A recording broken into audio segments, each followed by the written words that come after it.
5 weeks ago, a picture was sent to one of my friend's girlfriends of me, and it was a picture of me that just didn't look like me. She said something had got a hold of Barb. And these are very spiritual people. They go to church 3 to 4 times a week. And then when I brought this up to somebody else, they said the one day they were over, they kept asking me what was wrong. They kept asking me what was wrong with me. I didn't look right. My eyes were really big. I wasn't talking. That didn't look like myself. I wouldn't communicate. And then, they took pictures of me. And the pictures, my face is just blank. It's almost numb to the world. Like I'm not focused on anything. I'm just not there. And then a couple weeks go by, nothing different, nothing changed, nothing new. And a friend of mine mentioned there would be an investigation at the Halderman Mansion. And I was asking my boyfriend if he wanted to go or not. And we were going to go. We got the tickets. And the day came, and it ended up being all this nonsense. Nobody really wanted to go. We were both tired, arguing because we were tired and cranky. So we decided to go at the last minute. And it took about 2 hours or so to get there. We finally get there, and we pull up. And I knew 2 people there. Well, and then I saw Phil, and I kept saying, I was like, I think that's Phil. And right away, it was just, the night was weird right away. Then we go in the mansion, they told us about what happened. They explained it to us. We got divided into groups. And then we ended up switching groups throughout the night. Something happened. We switched group, me and Phil and my boyfriend and a couple other people go up to the attic. And Phil has us separated in the attic. And I volunteered myself instantly, as soon as he asked for a volunteer, to go sit in front of this fireplace because, we were trying to trick the spirits around us to show themselves. And as I was sitting there, I just felt like the weight of the world was on my shoulders. I felt like I was going to break through the chair, break through the floor, everything. It was just heavy. Everything was so heavy, and it was so emotional. It was like I can't even explain the feeling I felt. So then, we got out of that, we go outside, we get fresh air, smoke a cigarette, whatever. They cleansed me with holy water and sage, and then we're sitting there, and a neighbor ended up calling the cops. So the cops came, everyone's talking to the cop, and I really, really, really wanted to go in the basement. I got everybody's attention to go to the basement. I drug Phil away from the cop car to go down to the basement. And when I walked down those basement steps, it was like I've been in that basement before. I walked down before Phil, and I was walking in front of everybody. It was like I knew when to turn before I turned. And then we sat in a circle in the last little space of the basement. And I just remember this overwhelming feeling of compassion, love, sadness. There was no hate at the time. It was just a lot of compassion and love.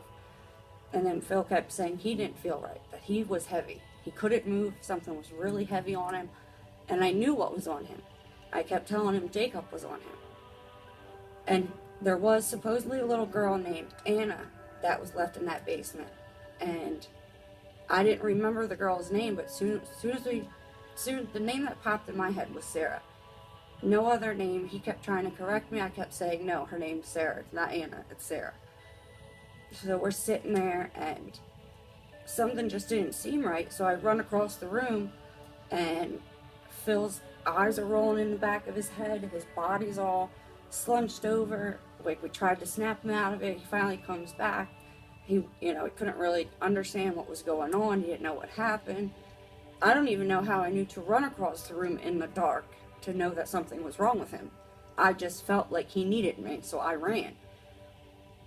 And a couple minutes later, he switches his seat. He's still feeling extremely heavy, extremely weighed down, just as I felt in the attic. And he knew who was on him. Jacob was on him from the house.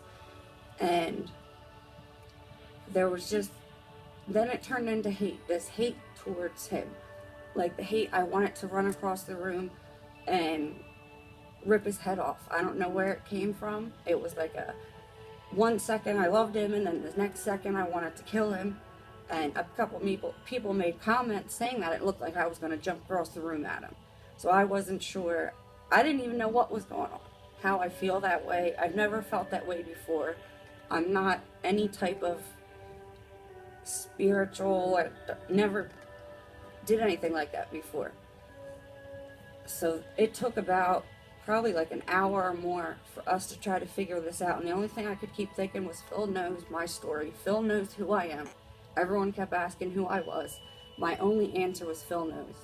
Phil knew exactly who broke through and used me. And that was Sarah.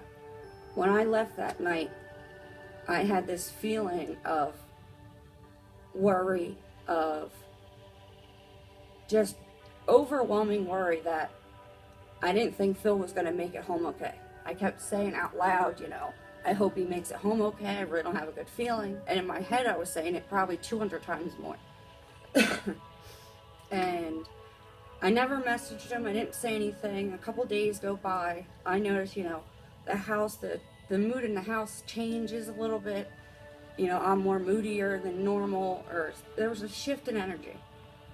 And then, Phil and I started contacting each other more because I think he knew I had this connection to Sarah that he's looking for, or that he needed, or that somebody needed this connection to happen.